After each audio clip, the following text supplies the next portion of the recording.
The clerk will now proceed to read the orders of the day. Financial Services and Markets Bill, second reading. Now.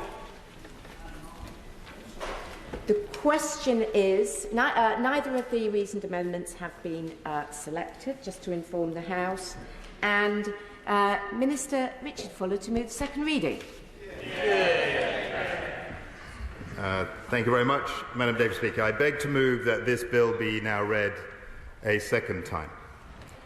The provisions of this bill create the conditions for the United Kingdom to roll back or reform all European Union legislation for financial services that remain on our statute book. The Government will move at pace to implement a more agile and more internationally competitive set of rules that will harness the potential of UK financial services to stimulate growth across the United Kingdom. Financial centres in the European Union, United States and across Asia are engaged with the United Kingdom in a global competition to attract financial services expertise and to be the most successful in adopting the benefits of technology-driven change that may radically alter the shape and reach of financial services. This bill will enable the United Kingdom to assert its leadership and to drive forward change to capture a greater share of the global market for financial services.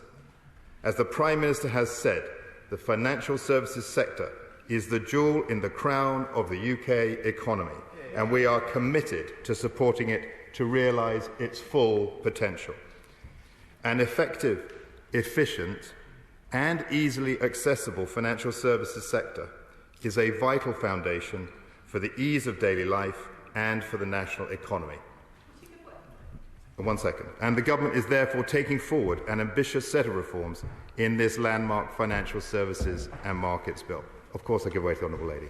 I'm grateful to him for giving way.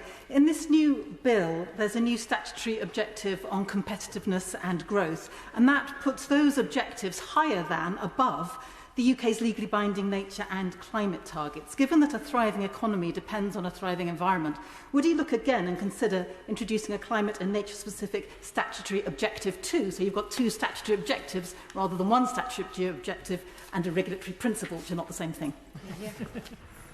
I'm very grateful for the Honourable Lady making her point, and she's right to point to the importance of the objectives that are set for the regulators in financial services.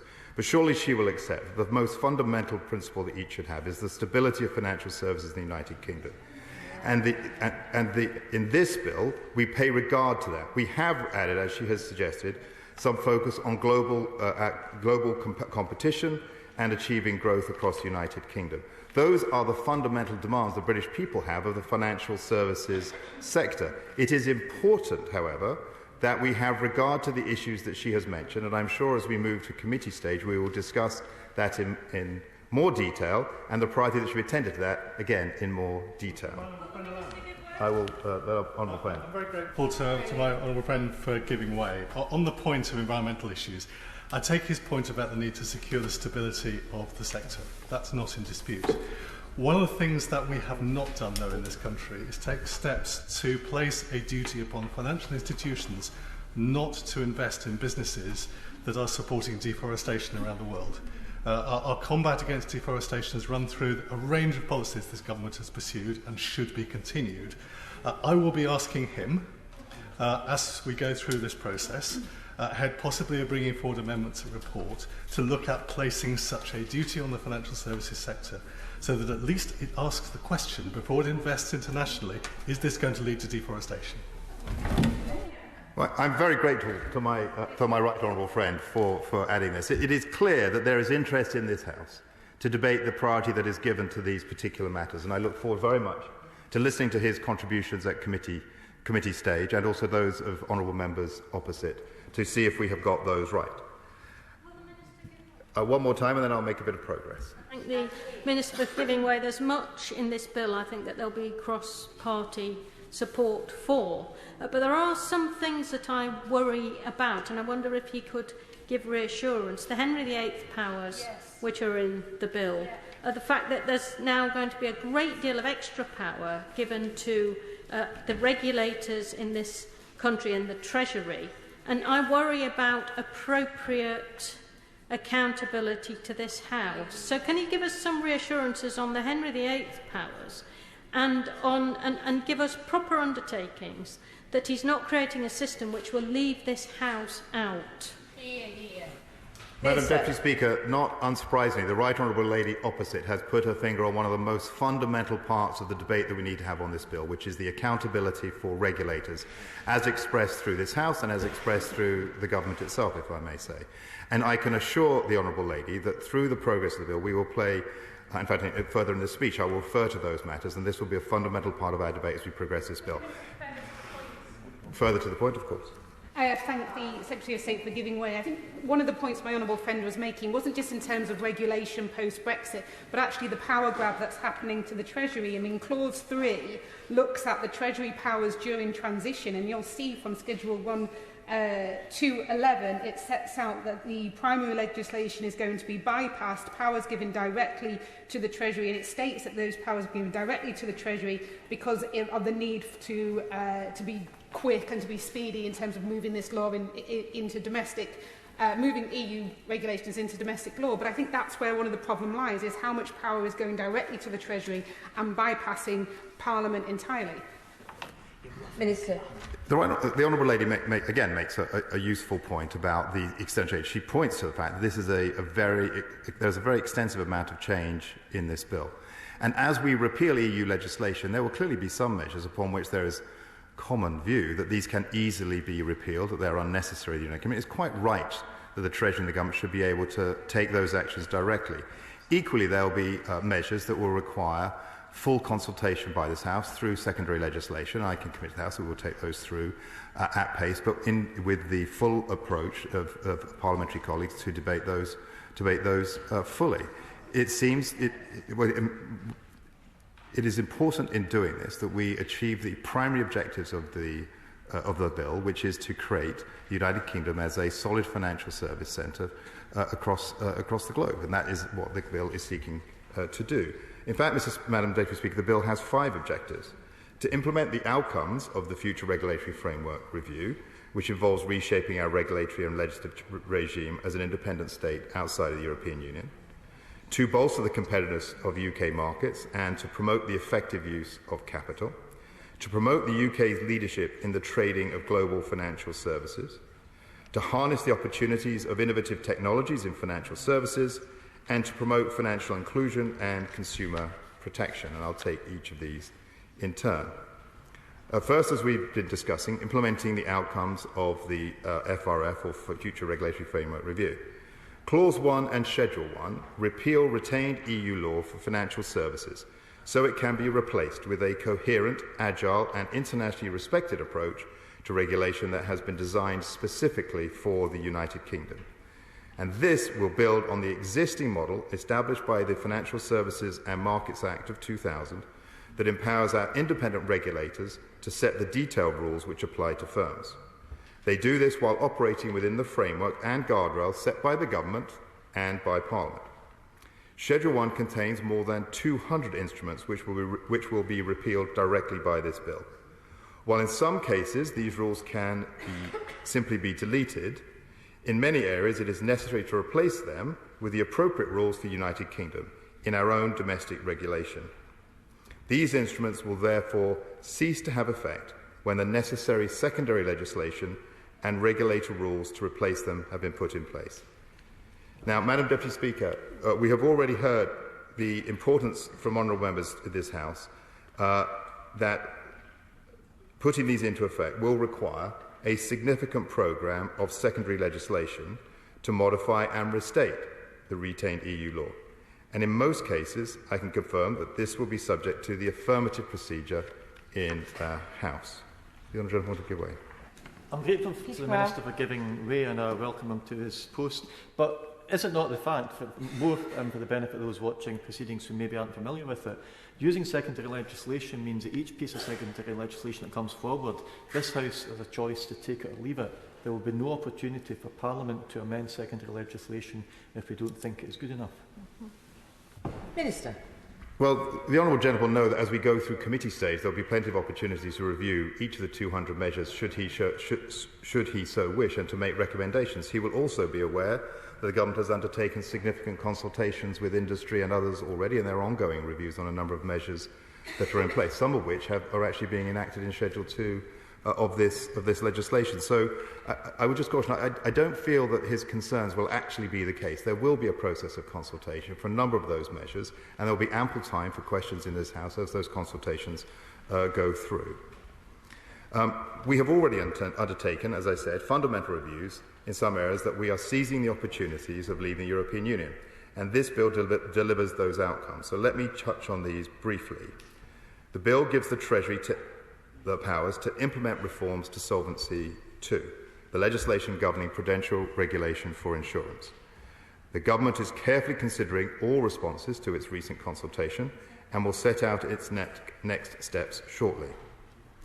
The bill also allows the government to deliver on the outcomes of the UK's prospectus regime review, taking forward key recommendations from Lord Hill's UK listing review. And these reforms will ensure that investors receive the best possible information, help to widen participation in the ownership of public companies, and simplify the capital raising process for companies on UK markets. This can help boost the UK as a destination for initial public offerings and optimise its capital raising processes. The bill also delivers, through Schedule 2, the most urgent reforms to the MiFID, or Markets in Financial Instruments Directive framework, as identified through the Wholesale Markets Review. It will do away with the poorly designed and burdensome rules, such as the double volume cap and the share trading obligation, which will allow firms to access the most liquid markets and reduce costs for end investors.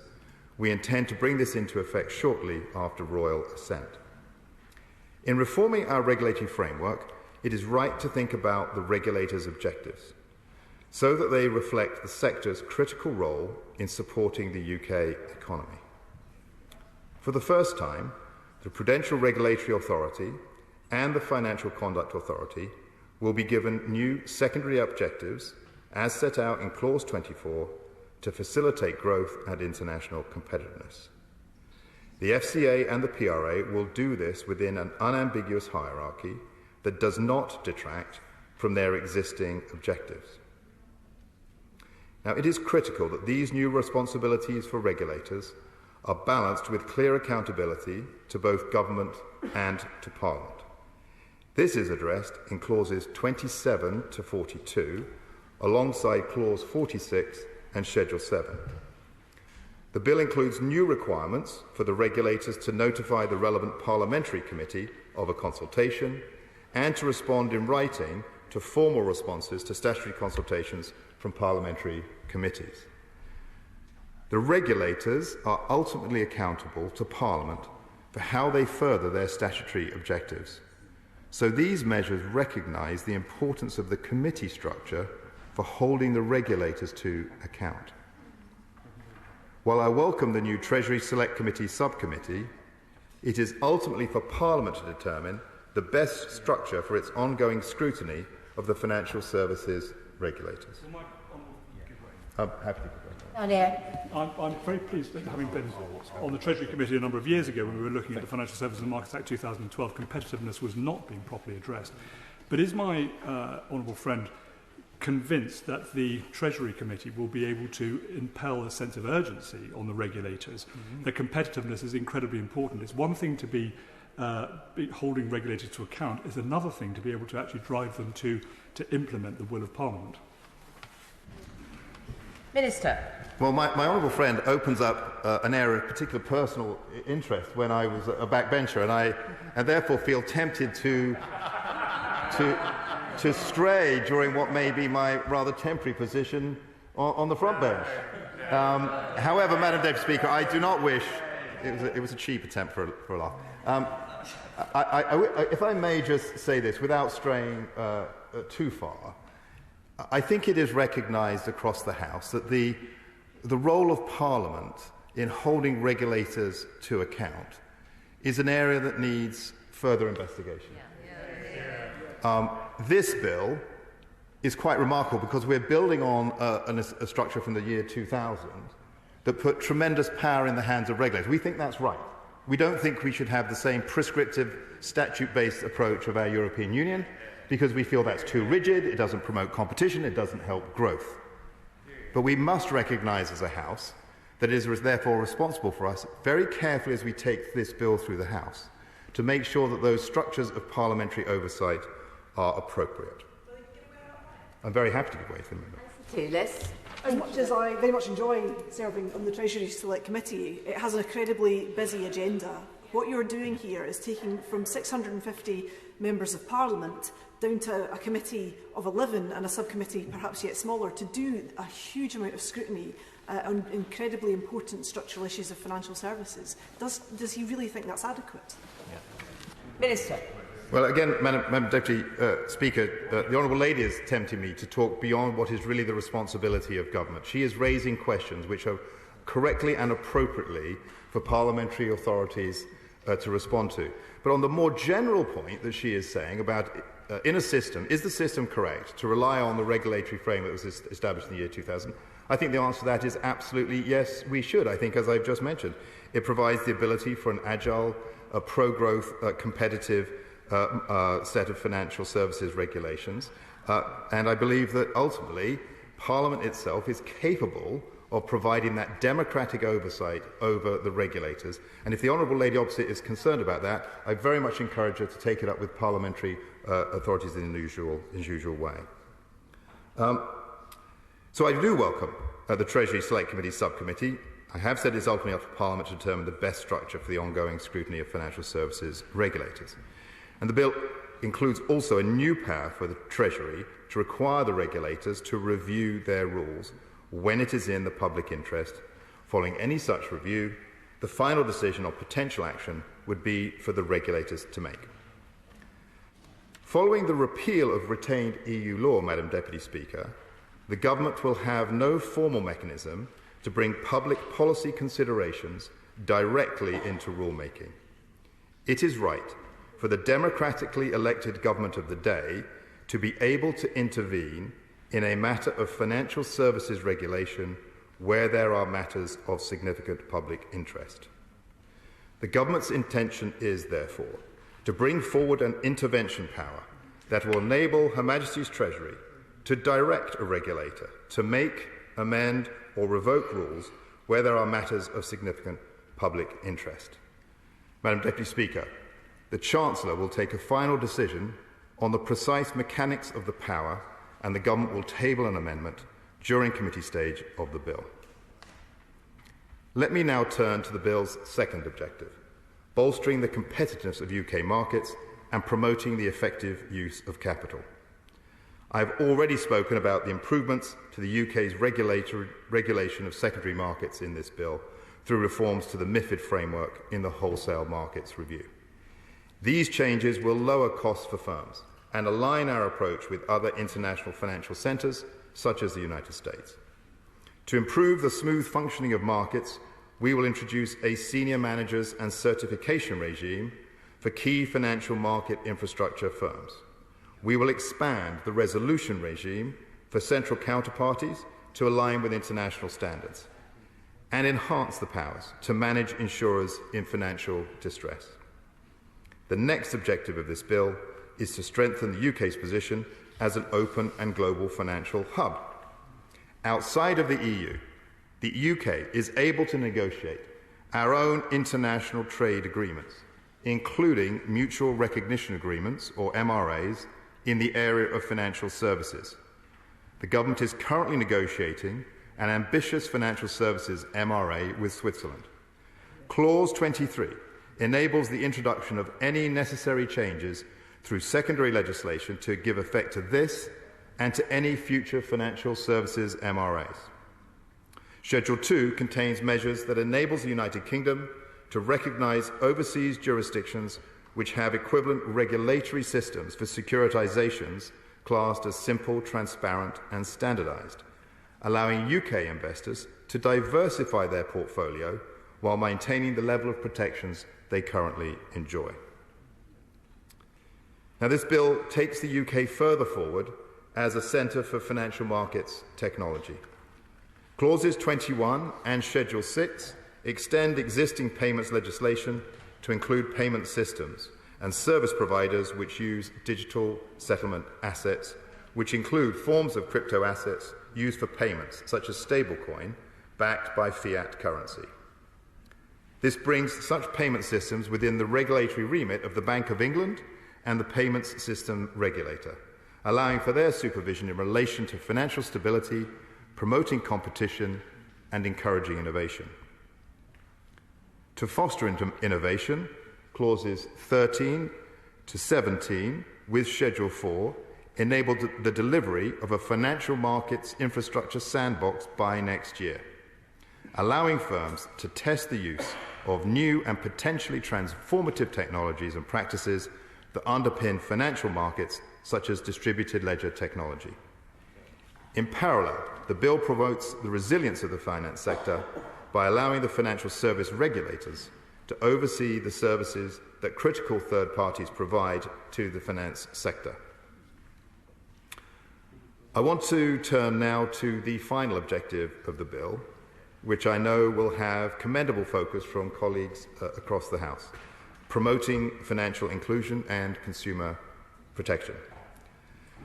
The government will continue to foster an industry that supports everyone, so that individuals do not feel left behind by the rapid advancement in financial technology. There is an extensive programme of ongoing work related to consumer protection, especially in the areas which were legislated for in the Financial Services Act 2021, such as the Buy Now, Pay Later agreements and the FCA's rules on the consumer duty. I'm very happy to give way to the Honourable Lady Opposite. Minister for giving way, and I know he's relatively new to this, but he cannot help be aware that it is now 2 years almost since this House recognised the very real threat to our constituents' bank balances that Buy Now, Pay Later and its lack of regulation offers. There is agreement across this House that these legal loan sharks must be regulated. The Minister may say to us that this is a complex area, but political will and the cost of living crisis demands fast action. Why is the regulation necessary not in this legislation when it could have been the perfect vehicle ahead of Christmas, when these companies again will profit, to act to protect our constituents? Minister.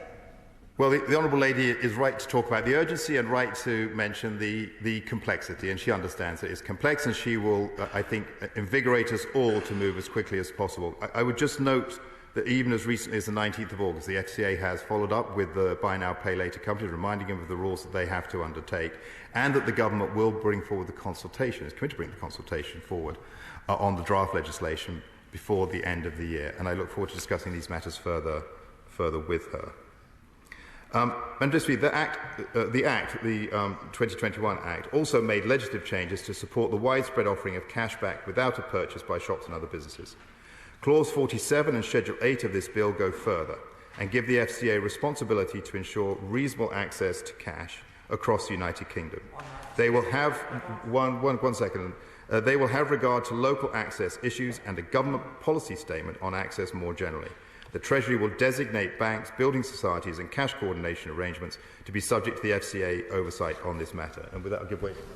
I very much welcome the provisions that are going to be in the bill, because access to cash is an extremely important issue for rural communities that I represent, but also for deprived areas. So will the Minister make sure that when the various reviews and mechanisms are put in place, they do actually focus on the specific needs of rural and deprived areas in determining those cash requirements?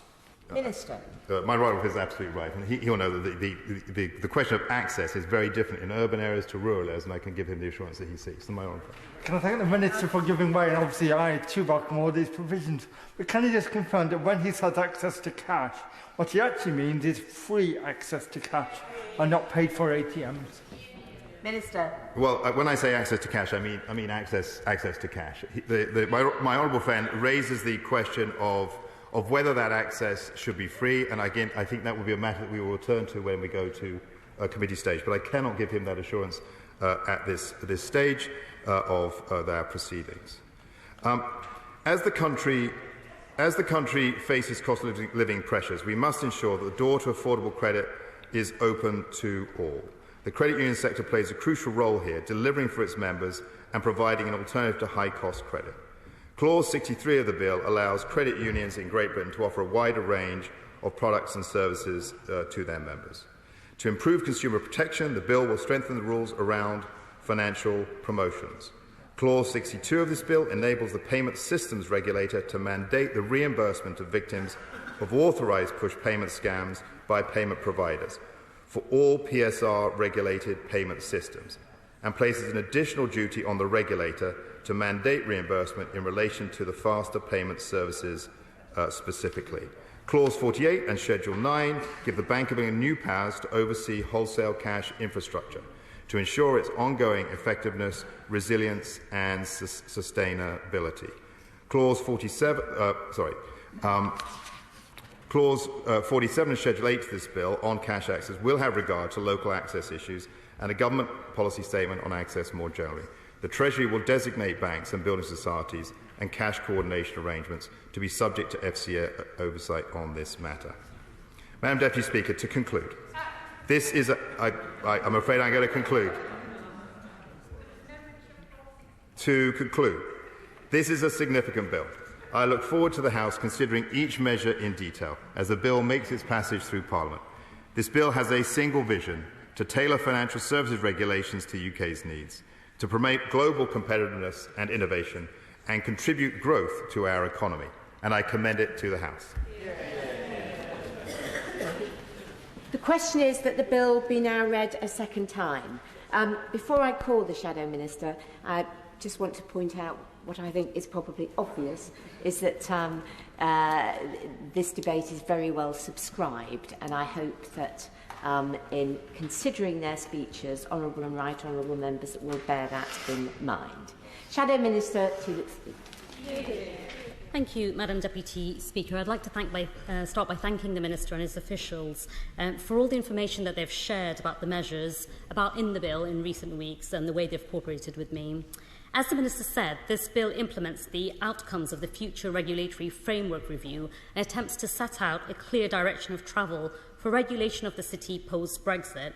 So it's important that the UK is able to take advantage of this opportunity to create a more competitive financial services sector and to strengthen our regulatory standards on financial stability and consumer protection outside the EU. And after more than a decade of stagnant growth, averaging just 1.8% a year, and with the current dangers facing our economy, enabling the city to thrive will be fundamental to delivering the tax receipts we need to fund public services and supporting people through the cost of living crisis. We on this side of the House are broadly supportive of the bill as it currently stands, and in particular we welcome clauses 1 to 7 and clauses 8 to 23, which empower the UK and the FCA and PRA to tailor regulation to meet our needs outside of the EU. Labour Party recognises that the city is now in a very different place to where it was in 2016. The consensus view now across the sector is that the ship has sailed on regulatory equivalence with Europe.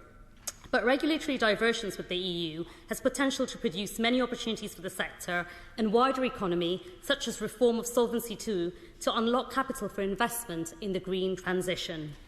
EU regulation could often be overly prescriptive, particularly on financial technologies, and the Minister will know this. We welcome that this bill enables regulators to take a more outcomes-based approach on areas such as fintech.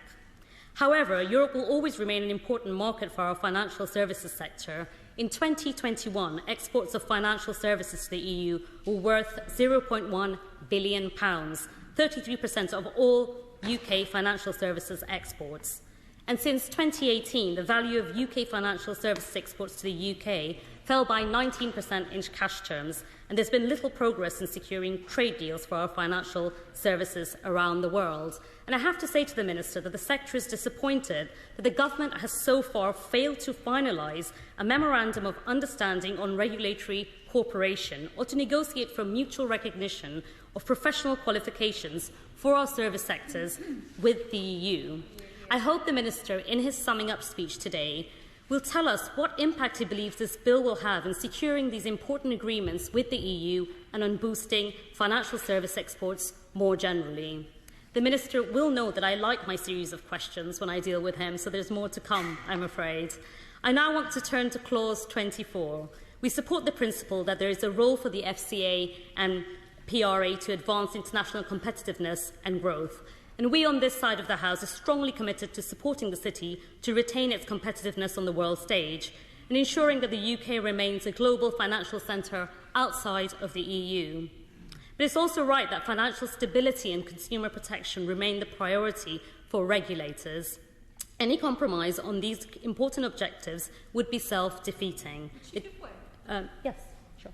I'm very grateful to her for giving way and completely accept the point she's making about being a competitive financial centre. But would she agree that there's a real opportunity here to be a competitive green financial centre? And that is a real opportunity that is time limited. Other countries are moving faster than we are. And so would she therefore agree that having this secondary objective around climate and nature is therefore going to be essential to ensure that we regulate in a way that allows us to make the most of that potential?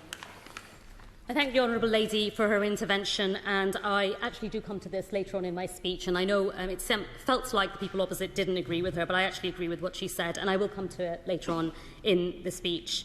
Who was that? Yes, sure. Further to the question of the Honourable Lady from Brighton, does she agree with me that one doesn't exclude the other? Competitiveness and having a green agenda. I had to think for a second about what she meant, what she was referring to, but she's absolutely right to say so. And yes, I do agree with her, and I will come to it a bit later in the speech. On this side of the House, we particularly welcome the inclusion in the new secondary objective of a focus on the medium and long-term growth of the UK economy. Financial services are already an important driver of growth in the UK, but much more can be done to support the sector to invest in companies in every sector and every region of the country to deliver long-term growth and well-paid jobs in the real economy. I understand that Clause 26 requires the PRA and FCA to report annually on the delivery of the new secondary objective, but could the Minister please confirm in his closing speech whether this will be included to be held to account specifically on the advancement of long-term growth in the real economy? This brings me to the provisions in Clause 27 to 46, which deal with accountability more broadly. The bill facilitates an unprecedented transfer of responsibilities from retained EU law to the regulators. We recognise the need for a rethink of how the FCA and PRA are held accountable by democratically elected politicians and governments, and we particularly welcome Clause 36, which will formalise and strengthen the role of the Treasury Select Committee in holding regulators to account. But as my honourable friends for Wallesley and Kingston upon Hull West and has said, we need to be able to scrutinise decisions taken by the Treasury, and I hope the Minister will elaborate on this. Any new powers allowing greater involvement and policy input by government in the FCA's and PRA's rule-making process must be carefully balanced with the need to protect their regulatory independence. We will be scrutinising these provisions very closely in the weeks ahead. The UK's reputation for regulatory independence is a key driver of our competitiveness on the world stage, and I'm sure the Minister will agree with me. But equally important is ensuring that the city has a clear direction of travel on post-Brexit reform. I was very worried because over the summer, the now Prime Minister made a series of off-the-cuff policy announcements, and people around her were spreading rumours which left the sector in a state of uncertainty about her government's plans for this legislation. The Minister has today confirmed that the intervention powers, or so-called call-in powers, will be included in the bill through an amendment. I feel disappointed that the government has decided to cause greater uncertainty in the city by introducing a significant change at this stage, and I really hope the Minister will reassure me that the government will publish the details of these new powers as soon as possible. I'd also be grateful if he could confirm in his closing remarks whether the government has plans to abolish the FCA and PRA, which would seemingly undermine many of the provisions in the legislation that we are debating today. I also wanted to turn to the access to cash and banking services, which members of this House spoke about just now. We on this side do broadly support the bill, but we are concerned that there are some serious gaps in legislation as it currently stands. Of course, we strongly welcome clauses 47 and 48, which will finally, after years and years of government delay, protect access to cash. The industry, particularly the major banks, should be applauded for coming together to help protect cash services at the end of last year, while this legislation was put on a statutory footing. But the bill does nothing to protect essential face-to-face banking services, which the most vulnerable in our society depend on for financial advice and support. On this government's watch, almost 6,000 bank branches have closed since 2015, and Community Access to Cash Pilot's report found significant overlap between those reliant on cash, estimated at about 10 million people, and those who need in-banking, in-person support. Those without the digital skills need to be able, who can't bank online, people in rural areas with poor internet connection, or the growing number of people who are unable to afford to pay for data or Wi-Fi as the cost of living crisis deepens, are at a risk of being left behind. Banking hubs or other models of community provision, such as banking kiosks, will need to be part of the solution. They're spaces where dedicated staff can provide vital face-to-face support for those that need it, and to tackle digital exclusion by teaching people how to bank online. Yes. Would she share my concern that a great deal is offered by the hubs, and I don't think they deliver, certainly not for those of us who live in cities, when people require the bank most days if they're dependent on cash and are just expected to get the bus? I agree with the point Honourable Lady is making, and I've seen examples of this in my own constituency, especially in the parts where people are from lower socioeconomic backgrounds. I give way. And Honourable Lady is outlining the case for those who live in the rural community, and for me and my constituency of Strangford, that's about 50% of those who are represented and live in that constituency. For us, there's been a number of bank closures in my constituency of Strangford, almost 10, 11. Each one of those banks, Danske Bank, Ulster Bank, and all the other banks, have made exorbitant profits. I'm not saying they shouldn't make a profit, because they should. But the profits are so high that they could well keep their banks open to ensure that those people who live in a rural area can actually have access. Does everybody agree? I agree with the honourable gentleman about his point, especially about the point in constituents in rural areas. I hope the Minister will take on board the comments that are being made.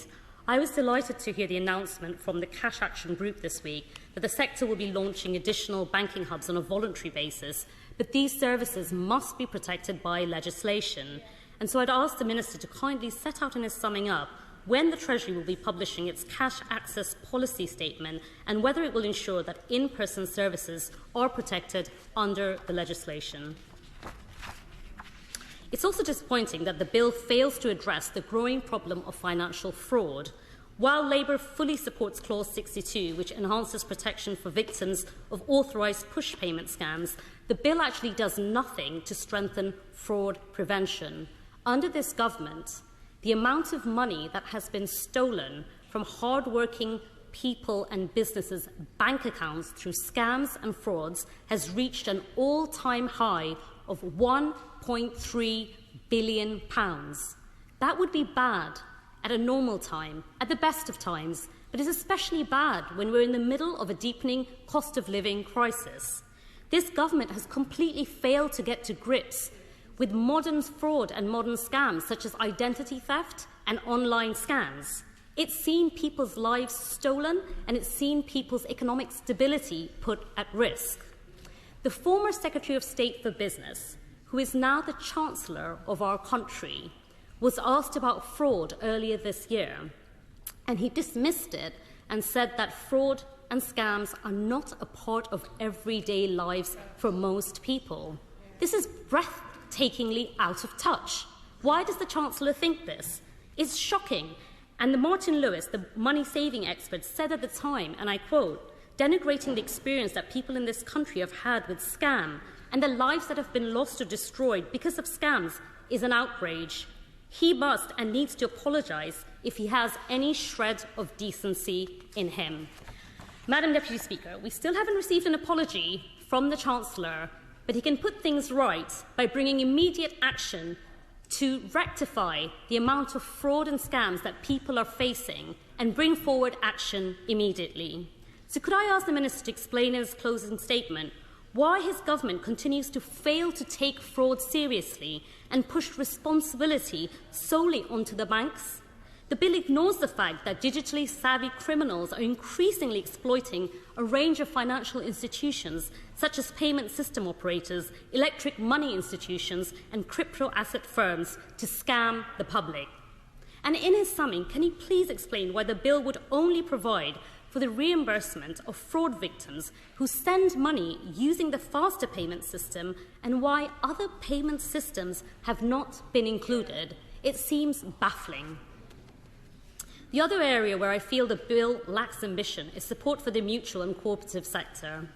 While Clause 63 does contain some welcome and long overdue provisions, such as enabling credit unions to offer a wide range of products, the bill does little to address the outdated regulatory regime facing credit unions, building societies and cooperative banks. We've seen numerous building societies threatened with demutualisation in recent years, while the number of mutual credit unions has plummeted by more than 20% since 2016. And unlike the USA and many other European countries, the UK is uniquely lacking in mutually or cooperatively owned regional banks. The lack of diversity in the financial services sector has had devastating consequences for financial inclusion and resilience, with many desperate families forced into the arms of unethical lenders. I've seen this firsthand in my constituency, especially in Kilburn. A clear first step in addressing this would be to require the FCA and PRA to have an explicit remit to report on how they've considered specific business models, including credit unions, building societies and mutual and cooperative regional banks, to ensure they're giving parity of esteem with other providers. And I'd be grateful if the Minister could also address this in his closing response. I recognise I've asked many questions which I want him to answer.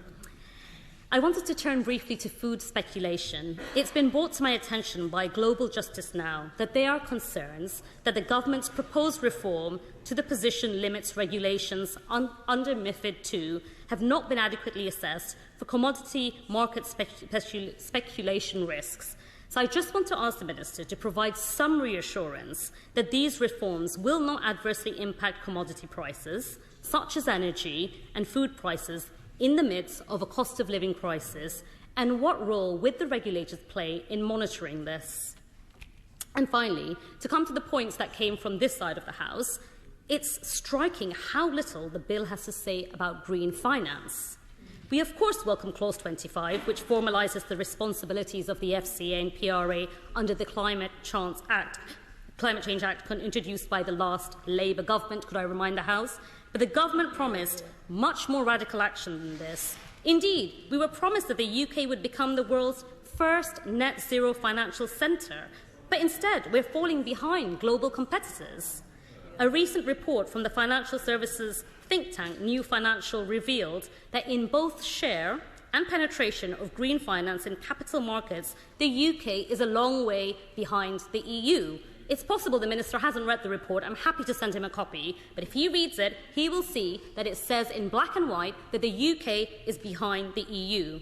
It found that green finance penetration in the UK was at half the level of the EU and roughly where the EU was 4 years ago. So could the Minister please explain, if he doesn't agree with me, when he closes, why there's nothing in this bill committing the government to introducing sustainability disclosure requirements, a green taxonomy plan, or a green finance strategy for the sector? And if he doesn't agree with the report that I've just quoted, could he tell me if the report is wrong? So I look forward to debating and hopefully addressing these issues with the bill in committee. And once again, thank you to the Minister in advance for his closing reports. To all the points that I've raised today, I'm sure he'll give me detailed answers. Thank you. Rishi Sunak. Thank you, Madam Deputy Speaker. It is a pleasure to contribute to this debate, albeit from a few rows further back than I had originally anticipated, and it's a pleasure to follow the Honourable Lady. And may I start by paying tribute to the Honourable Member for Salisbury for his fantastic work as the longest-serving City Minister to get this bill into the fantastic shape it is, where it is now admirably shepherded through Parliament by his very worthy successor, my honourable friend, the member in Bedfordshire. And may I also pay tribute to the fantastic team of officials led by Gwyneth Nurse, who have spent the best part of the last year preparing what is, I believe, the most radical and significant piece of financial services legislation that this House has seen in years, if not decades. Now, there is so much to comment on this bill, but in the interest of time, Madam Deputy Speaker, there were three things I'd like to briefly focus on.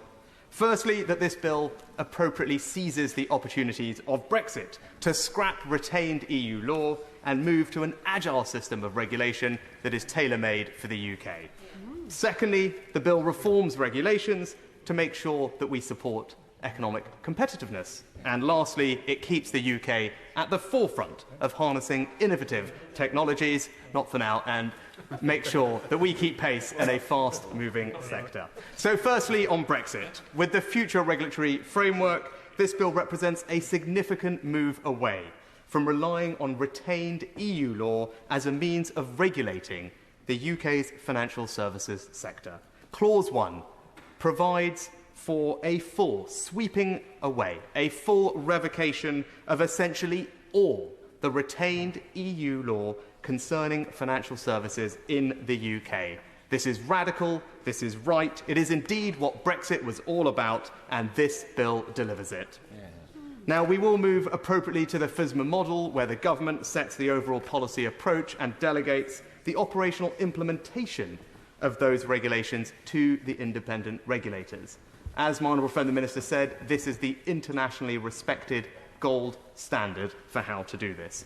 And I was pleased to hear the Minister comment on the call-in power, and could I urge him and the government to quickly bring forward the means for that power, because both my honourable friend from Salisbury and I believe it is the right thing to do. We talked about accountability earlier in this debate, and it must be right for a democratically elected government, with the consent of this House, on an exceptional basis, to intervene on financial regulation in the public interest, and I hope that the government will follow through with those plans.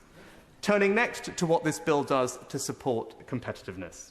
For the first time, Madam Deputy Speaker, our financial regulators will have a new statutory objective to support international competitiveness and growth, moving us in line with jurisdictions like Australia, Singapore, Japan and Hong Kong.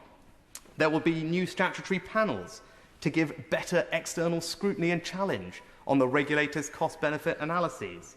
We heard much about MiFID over the past several weeks, and I'm pleased that this bill brings forward those reforms to MiFID to remove restrictions like the double volume cap when trading in wholesale capital markets to improve pricing for investors, modifying the transparency regime in fixed income and derivatives to remove unnecessary burdens, and indeed modifying the commodities position limits so that market activity is not unreasonably restricted. But there were three areas, if I could urge the government to consider going further than I think we heard in the Minister's opening remarks. The first was on the Prospectus Directive, where there is an opportunity to reform those European regulations to improve the efficiency of capital markets raising, and I hope the government will bring forward statutory instruments in draft for us to consider during the passage of this bill.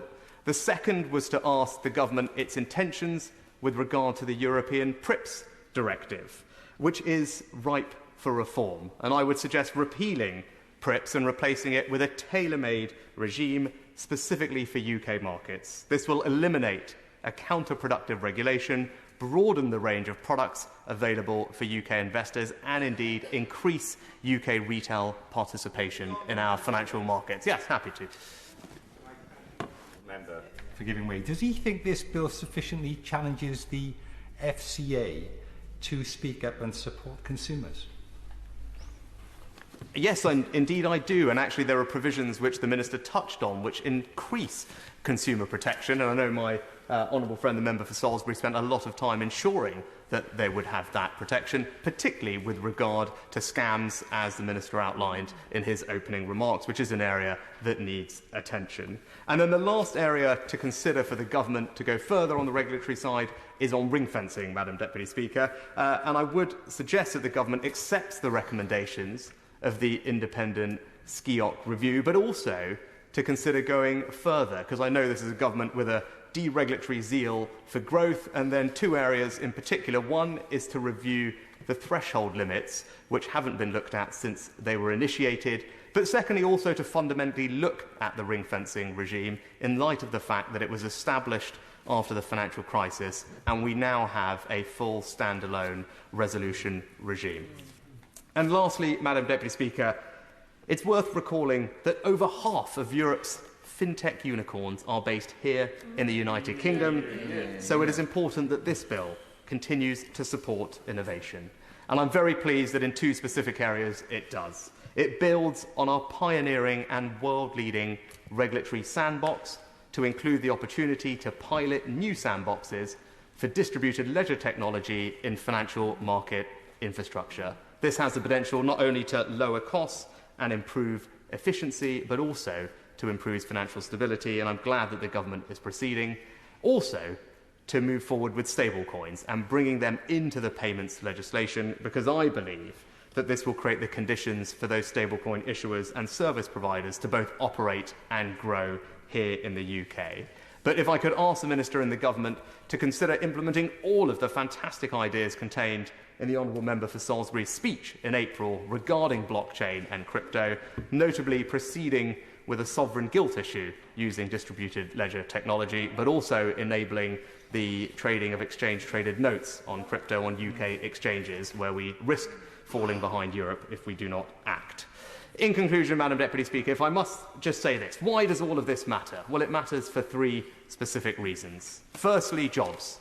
This industry provides over 1 million jobs, and not just in London and the South East, 2/3 of those jobs in places like Southampton, Chester, Bournemouth, Glasgow, Belfast, Edinburgh and Leeds. So it's incredibly important. Secondly, this is one of the most important industries for our economy in terms of its contribution to our GDP, our tax revenues, and it is something that we are genuinely, as a country, world-class at. There are only a handful of industries where countries can say that, and financial services is one of those for ours, and it deserves the support of members on both sides of this House to ensure its continued success. And lastly, and most importantly, I would just say this. This bill serves as a template for what the government wants to do across the rest of its business. This bill takes advantage of the opportunities of Brexit. It radically reforms our regulations to support innovation, growth and investment. And even though I would like the government to go even further, this bill has my full support. Yeah. Peter Grant. Thank you, Madam Deputy Speaker. It gives me pleasure to speak on this bill on behalf of the Scottish National Party. I'm going to agree with the former Chancellor for the first and probably last time in either of our careers in placing on record my thanks to his colleague, the former Economic Secretary to the Treasury, for the constructive and very courteous way in which he conducted a very large number of debates with me during his time in office. When we decided to put up a reasoned amendment asking the House not to give this bill a second reading, we did it with a significant degree of reluctance because there's a lot in the bill that we see as not only desirable but essential and in some cases long overdue.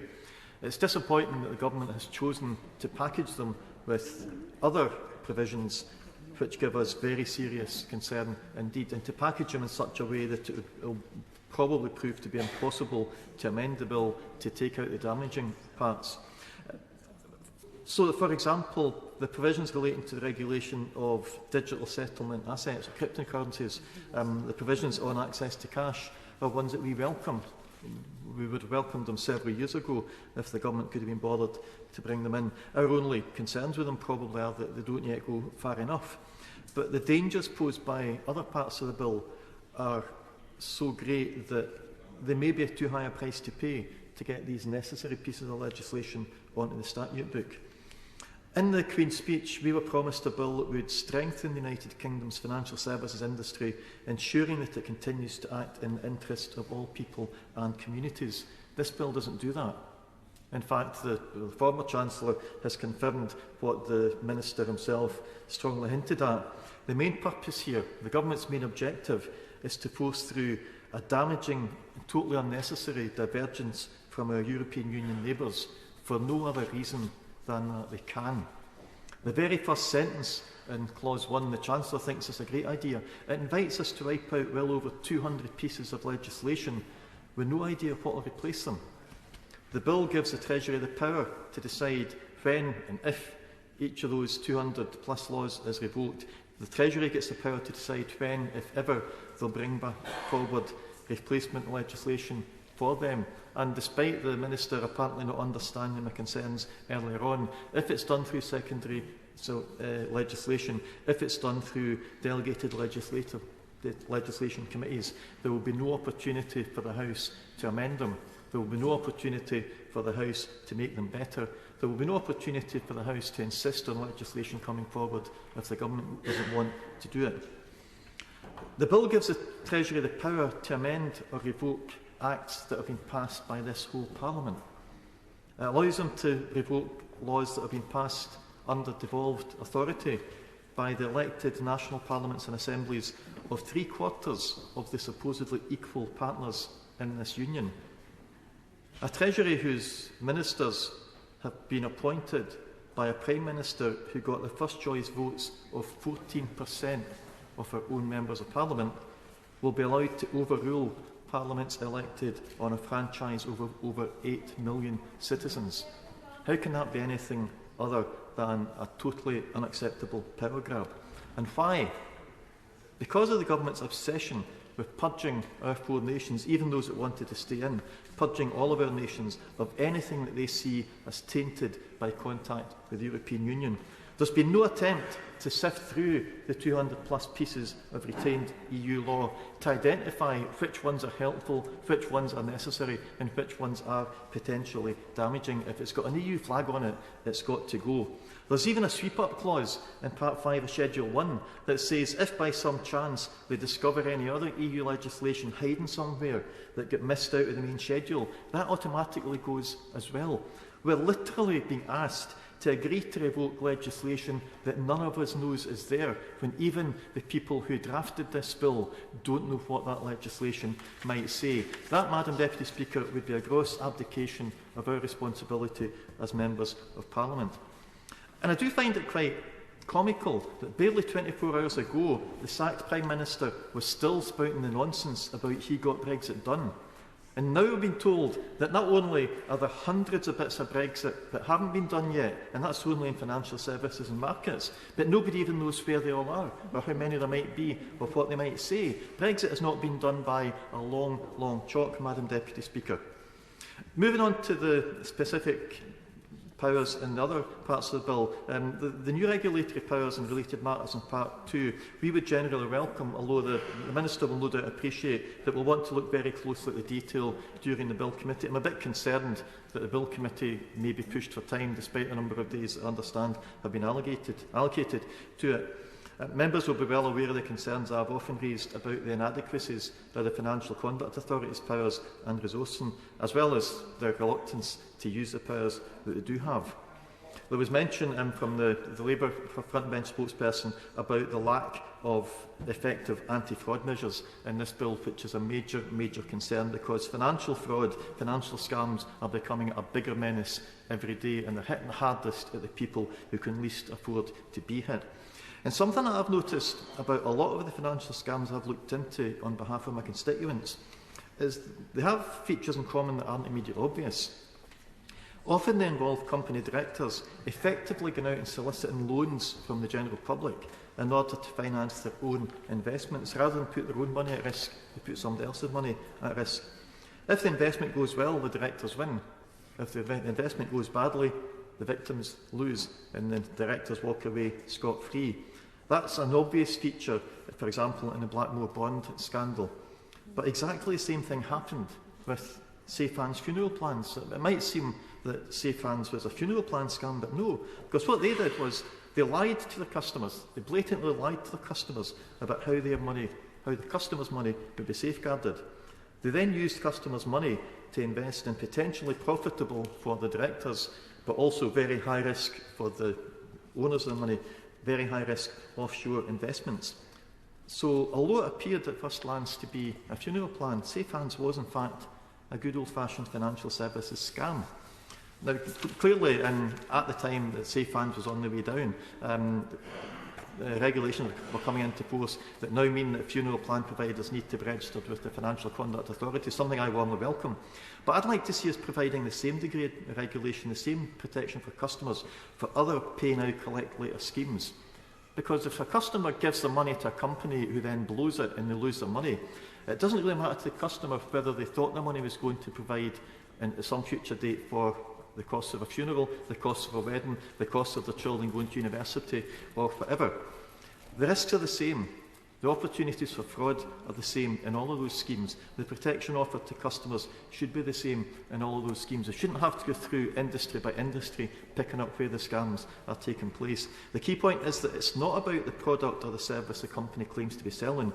It's about making sure that the customer's money is kept safely until the time comes for that product or service to be provided. We should be legislating to prevent company directors from gambling recklessly with money that belongs to their customers. And I think it's possible to address this by a fairly simple amendment to the proposed new section 71K of the existing Act, and I hope to have the opportunity to bring it forward at committee. And there's more that we can do as well with a bit of imagination. I like the idea of designated activities as well as regulated activity. I think that's a positive step. There are ways that we can significantly improve the accountability of companies carrying out designated activities and, importantly, improve the enforcement against those who go rogue. We could reduce the exemptions that they have and that many of them abuse to avoid having to produce meaningful financial statements. We could look at extending the circumstances in which directors of these high-risk companies can be held personally liable for their faults. Now, I realise that the disjointed way that the UK regulates businesses means that these fall within the remit of BEIS rather than the Treasury, so it may not even be competent to attempt to bring these items into consideration at committee stage. But I would ask the Minister and his colleagues in BEIS to find a place in the Government's legislative programme as soon as possible for these to be considered. Too many directors of dodgy companies carry on with their scams because they think they can get away with it, and far too often they can. This morning I spoke, as the Minister knows because he responded to the debate, in a Westminster Hall debate on the regulation of cryptocurrencies. That's a good example, incidentally, of the fallacy in one of the arguments that the Minister advanced earlier on. When you're talking about businesses, growth and stability are not the same thing. Some cryptocurrencies had almost supersonic growth and then they evaporated. They had high growth, they had low stability whatsoever. Growth and stability may both be desirable things, although as Honourable Member for Brighton Pavilion keeps reminding us, there have to be conditions attached to that growth that has to be sustainable. But to equate the two is a serious mistake to make. But the debate on cryptocurrencies is a useful reminder that the way that financial markets operate is changing at an almost bewildering rate. It's becoming difficult, in fact, to define what exactly we mean by financial services and financial markets. The bill makes provision for the Treasury to allow limited testing of new technologies, of new practices. It's effectively trying to legislate for things that haven't been invented yet. I think that the approach that's been taken in clauses 13 to 17 is a sensible way forward, but we will be looking very closely at how the use of those powers is scrutinised. For example, the House should be aware, if members aren't already aware, that Clause 15, as currently worded, will allow the Treasury to amend certain Acts of Parliament on the basis of a pilot test on one of these sandboxes without even waiting for the test to be completed to see what the results were. Moving on briefly to some of the other matters raised in the bill, because I'm aware of the shortage of time. I'm extremely alarmed at confirmation that the Government want to allow ministers to call in and potentially overrule decisions by the regulators. Either our regulators are independent or they're not. The regulators have to be accountable, but that accountability should be to Parliament. Accountability to a minister is not the same as accountability to Parliament, and it's a very, very poor substitute. I can share the concerns that have been raised already in the debate about the lack of emphasis on sustainability, on green finance, on compliance with our climate change obligations. I share the concerns that the provisions on access to cash don't go far enough, and they probably don't act quickly enough. And as I've mentioned, anti-fraud measures in this bill are wholly inadequate. The Government appear to think the biggest problem facing financial services regulation is that parts of it have been designed and implemented in partnership with our nearest neighbours and trading partners. I think the biggest problem is that again and again the regulators fail to act or act so slowly that it's far too late and effective enforcement becomes almost impossible. I would remind the House that about half the £46 million lost in the Black Bond scandal was paid by customers to the company after the Financial Conduct Authority had not only been given full details of what they were up to, they'd actually been told exactly where and when they could go in order to witness the company's illegal activities at first hand, and they did nothing for 3 years. The Financial Conduct Authority tell us that they don't have sufficient powers to act in the way we'd like them to do. It's certainly obvious to all of us they don't have the resources to properly carry out the responsibilities we ask them to carry out just now, let alone the new ones we intend to give them. At the moment, the bill doesn't address that. We won't oppose a second reading this evening, but that should not be taken as a guarantee that will allow a third reading to go through unopposed. If the Minister wants our support in the final stages of this bill, he has a long, long way to go to persuade us that the bill will make things better for the victims of financial crime rather than worse. Chairman of the Select Committee, Mal Stride. Thank you. Thank you, Madam Deputy Speaker. And I rise to broadly support this bill, and can I echo my right honourable friend, the member for Richmond's congratulations, my honourable friend, the member for Salisbury, for all the work that he did, and for his appearances before my committee in that regard, which he probably bears the scars of those, I suspect. But also to welcome my very good friend, the Minister, and for thanking him for setting out the bill with such clarity in his opening remarks. Now, this bill, of course, occurs because of Brexit, because of the opportunities, the new freedoms that we have as a consequence of leaving the European Union, and we've heard much about Solvency II, both in this debate and more widely when we've discussed the new regulatory landscape that we're moving into. And my right honourable friend, the member for Richmond, presented us with a rich tapestry of additional ideas where he believes that the government can go still further, which makes me feel that perhaps we should have him again before the Treasury Select Committee to tell us a little more about that. It's a recurrent nightmare, I think it might be, for him. So perhaps at this particular moment in time we won't inflict that upon him. But with this greater freedom, Madam Deputy Speaker, of course, comes this critical issue of scrutiny, both scrutiny by Parliament and scrutiny by government.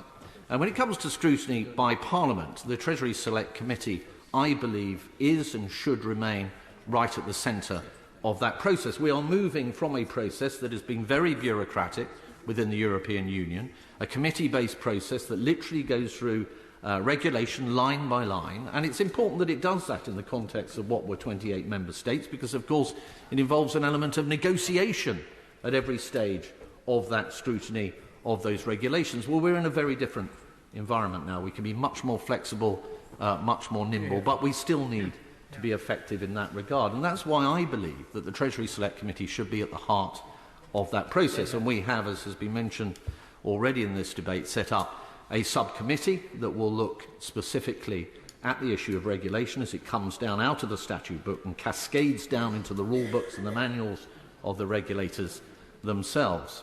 We believe that we can be selective, nimble, appropriate in the way that we address that. The subcommittee will have the same powers that the full committee has to send for people and persons and to have oral hearings, and we've already had our first, in fact, into the PRA's work around the strong and simple regime for a lighter touch regulation for firms where they do not come anywhere near the threshold for being potentially systemically important within the sector. And in terms of staffing and resources, the subcommittee has the ability and indeed will take on additional resource by way of expert assistance, and it has the capacity to gear up and indeed gear down as necessary depending on the workload that comes its way. I noted the Minister's comments about the statutory duty that will come in terms of the regulators having to inform the committee when a review is published, and indeed the statutory duty for the regulators themselves to respond to the Select Committee's various consultations as they may occur. I suspect it may be that the committee will want to look at some possible amendments in that area, because we will be particularly interested in making sure that we have the power and the authority at the centre of this process to effectively carry out the things that we need to do in this area. Could I turn now to the government and its powers of scrutiny within the bill? And this is where I think we touch upon this balance between the independence of the regulators and the importance of holding those regulators to account, particularly in terms of seizing the opportunities that there are in this post-Brexit world.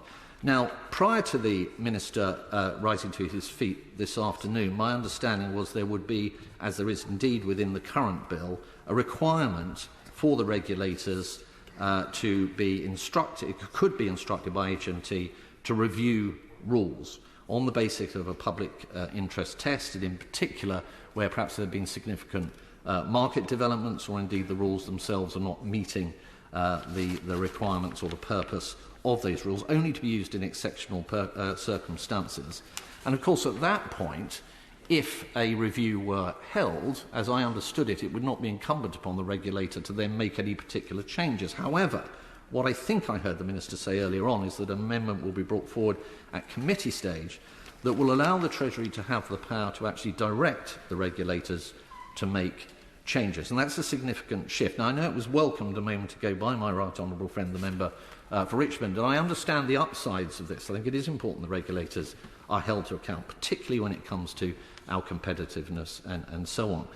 But the questions arise, what is the threshold for this public interest test? How frequently will it be used? And the fear must be there to some degree, and this is something the committee will want to look at very carefully, that this may be an overly overbearing power that Treasury will have, and does that impinge upon the independence of the regulators themselves. The bill also has the new objectives for the secondary objectives for the FCA and the PRA. I broadly welcome those. I welcome the fact that they are medium and long-term objectives, not short-term objectives. I think that's very important, because it does mean that we're not going to take risks with the prudential architecture, as it were, but focus on the medium and longer term when it comes to growth and competitiveness. And secondly, that they are secondary objectives and will not therefore interfere directly with the prudential objectives that those organisations have. Could I just finally, because I'm just aware of time, I don't want to take too much time, there are many that want to come in, touch on the Bank of England and its mandates. Now, I know that the Bank of England does not feature within this bill in respect of its remit or its mandate directly, but there has been much said about the Bank of England and the importance of the independence of the Bank of England. And I want to underscore that importance in this debate today.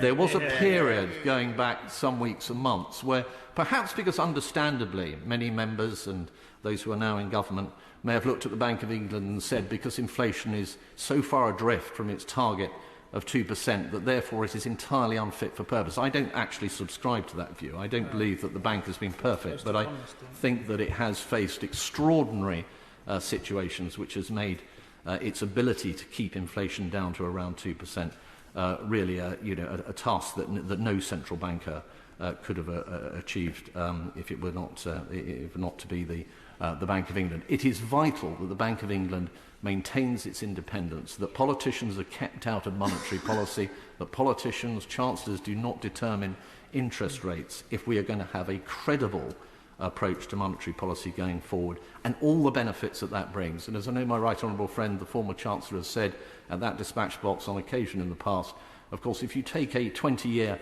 view of the Bank of England and its performance, it has actually been about spot on at around 2%. So perhaps I can leave this debate with that thought, that we must guard the independence of the Bank of England. Thank you. It will be obvious to everyone in the chamber that a great many people wish to speak this afternoon and that we have a limited time, though we do have quite a lot of time. So I will have to put on an official time limit of 7 minutes, but not quite yet. After the next speaker, who has had no notice of this, there will be a time limit of 7 minutes. Seema Malhotra. Thank you, Madam Deputy Speaker, and for the opportunity to speak in this very important debate and these very significant issues on structural reform in our financial services, accountability of our regulatory bodies, and also consumer protection. And I'm very pleased that we've started to have some debate on the net zero policy and regulatory principle. And I do want to endorse all the points made by my honourable friend, the member for Hampstead and Kilburn, in her very important opening speech, and indeed on green finance. Unfortunately, the bill does fall short of what I believe is needed to protect consumers. And I just want to speak on three key areas. The first is access to cash. The second, just briefly, on mutuals and cooperatives. And thirdly, on action for mortgage prisoners. Firstly, on access to cash, it's an issue on which I have spoken before and led debates in Westminster Hall as well, Madam Deputy Speaker, and it's right, and it's I think we can all be very pleased that this bill aims to protect people's access to cash and will introduce a legislative framework to ensure the continued provision of cash withdrawal and deposit facilities. And I do want to recognise the work that's been done by the Cash Action Group, who have worked very hard on this issue, and, including Age UK, Toynbee Hall, banks including HSBC, NatWest, Nationwide. It's a really important network, and it's right that they are taking steps voluntarily, but it's also important that there is an underpinning of legislation to back those steps. And indeed, it has been a failure to act fast enough that has cut people, thousands of people, millions of people off from a range of important vital services. Indeed, last year I presented a petition to Parliament on behalf of my Hounslow West constituents in light of the closure of the local Santander Bath Road branch. And since then, we have lost two more branches from Barclays in Feltham and Heston, leaving even more of my constituents without access to in-person banking services. And I do want to also pay tribute to some of our local councillors, Bandana Chopra, Jagdish Sharma and Councillor Hina Mir, on raising this issue as well in their local wards. And the standard response we received from the banks just wasn't good enough. We know that around 6,000 bank branches have closed. 6,000 since 2015. And yet this bill doesn't seem to do anything to protect essential face-to-face banking services. No. The legislation also makes no commitment, and I was very surprised the Minister didn't take the opportunity to confirm his commitment to free access to cash. And I do think it's important that we also hear more and have this definition of the minimum distance between cash points brought forward earlier. I don't understand why the Minister can't clarify the government's position on this, because surely he must have a point of view. Now, secondly, on mutuals and cooperatives, look, I'm a Labour and Co-op MP, and it is staggering that the number of mutual credit unions has plummeted by more than 20% since 2016. And look, if there's anything that we've learned from the pandemic, it's also the importance of community and community solutions in our local and public services. And so whilst the bill does contain some welcome and long overdue provisions, such as enabling credit unions to offer a wider range of products, the government's plans for the sector could be far more ambitious. And I do wonder whether this is an area where we could be working cross-party, because Labour has demonstrated the ambition to boost the size of the cooperative and mutual sector, and I think there's a demand for this across the country. But thirdly, if I could speak on financial inclusion, and I am a member of the Financial Inclusion Commission, but just to say it's a slight frustration, perhaps a bigger frustration when we look at the issues that have also been raised by members across this House, that it doesn't seem to have prioritised financial inclusion as much as is needed, and particularly at the time that we are facing now with the cost of living crisis. But it's in this context, Madam Deputy Speaker, that I want to raise the issue of mortgage prisoners. The introduction of this bill provided a vital opportunity for the government to take action on ensuring financial regulators are stronger in their ability to help mortgage prisoners. The UK's 195,000 mortgage prisoners took out their mortgages prior to the financial crisis with fully regulated high street banks like Northern Rock. They were kept trapped on high standard variable rates before their mortgages were sold by the government to mortgage loan sharks like Cerberus, Tulip and Heliodor. They cannot switch to different lenders. Now, as co-chair of the APPG on mortgage prisoners, I have heard from key workers, many risking their lives to work through the pandemic, about the personal consequences for them and their families of being trapped paying high mortgage interest rates. Imagine how it must feel if you're a nurse who took out a mortgage with a high street bank only to find your mortgage sold on by the government to a vulture fund which doesn't have to treat you fairly or offer you a good deal. These mortgage prisoners are suffering financial devastation from interest rate rises to their already high standard variable rates, and this is coming on top of the pressures of rising energy bills and the cost of living crisis. I'll illustrate this just with one story from one of my constituents, who's a mortgage prisoner whose mortgage was sold to Landmark and their mortgage is ultimately owned by Cerberus. They are stuck paying an SVR and are not being offered any new deals. They have now seen a rise in the SVR from 4.39% to 5.89%. They are therefore paying over £9,000 a year, more a year than if they were with an active lender. There is nothing that this mortgage prisoner can do to gain any certainty over their mortgage payments. Many mortgage prisoners are terrified at the prospect of future interest rate rises. And prior to the financial crisis, the gap between the Northern Rock SVR and the base rate was 2.09%. Since 2009, it has been over 4% above base rate. You're making some very interesting points and key points on mortgage prisoners. Isn't one of the other concerning points around this is that at the time these loan books were sold, UK Asset Resolution, I think it was, secured commitments, or made commitments to the Treasury Select Committee that these people would still be able to access market deals and fixed rate deals, and that's not proven to be the case. And it's very difficult for us as a Select Committee to get those kind of assurances without having the confidence that those assurances would be valid.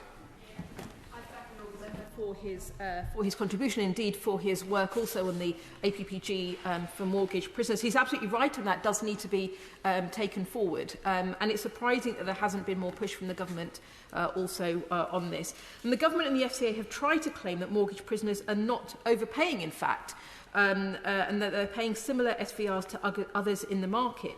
But this comparison is meaningless because only 10% of customers at active lenders are paying an SVR, and many are typically able to switch to a new deal quickly. More than 3/4 of consumers with active lenders switch to a new deal within 6 months of moving on to an SVR.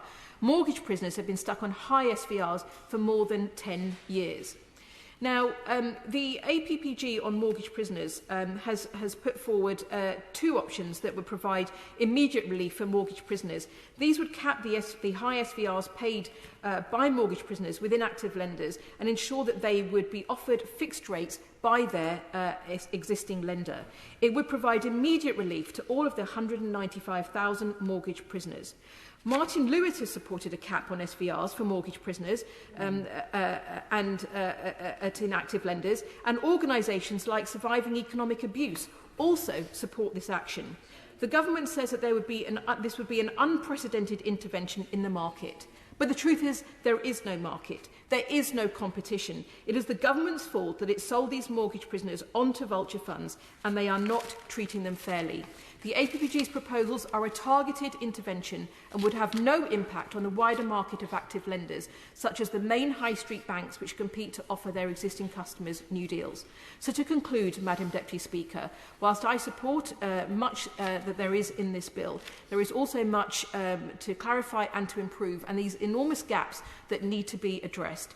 The reforms are important and urgent, and I'm very happy to meet the Minister on the issue of mortgage prisoners with the APPG, should he find that helpful, and I will be listening closely to his response. We now have a formal limit of 7 minutes, but that is likely to be reduced later in the day. 7 minutes. Damien Hines. Thank you very much indeed, Madam Deputy Speaker, and I welcome this ambitious piece of legislation. It's quite right that for a country and economy like ours, in which financial services play such a key role, that we should be able to set UK-specific financial services regulation, and I very much welcome the reframing of the regulatory objectives around long-term growth and international competitiveness. But I wanted to speak actually to two very specific aspects of this bill, which fall in the other miscellaneous provisions, but are nevertheless, I think, incredibly important, around credit unions and around compensation for the victims of fraud. Firstly, on credit unions, and particularly in their role in financial inclusion and in providing an alternative to high-cost subprime lenders. I happened to be flicking through a well-thumbed copy of Hansard last night. I looked at the debate, you'll remember, from January 2014. We were discussing payday lenders and the particular problems associated with them. We've come a long way since then. Sometimes I think it's important to look back and say, where has regulatory change actually made a big difference? With the CMA report, the new FCA regime, including on payday affordability checks, rollovers, the restrictions on advertising, the measures on continuous payment authority. I remember the Honourable Lady, no doubt she wanted to say that, championing so strongly, and of course the cost of credit cap, most recently the new FCA consumer duty. More broadly, the government puts financial education on the national curriculum and of course supported credit unions with £38 million, a commitment of up to £38 million for their development and further regulatory liberalisation. Briefly. I thank the gentleman for giving way and want to acknowledge what he's trying to point out, but isn't the evidence that it was the intervention of the Financial Services Ombudsman that led to the downfall of companies like Wonga and Amigo and all the exploitation of our constituents, and not the intervention of the FCA, which oversaw unaffordable lending on their watch, that shows us why we need further FCA reform? It's the opposite to the point that he's making. It would be wrong, I'm sure she didn't mean to say this, even though that's what she just said, to say there was a single cause for these things. In fact, it is about changing the entire framework. And in fact, in other parts of the market, for example, on home credit, there's a different set of reasons, again, that part of the market has seen a decline. But we know that this, subprime and that segment is shapeshifts the whole time. And so, yes, we have also now seen the recent growth of buy now, pay later. And of course, at a time of heightened financial stress, it is inevitable there are going to be new risks and new vulnerabilities that manifest.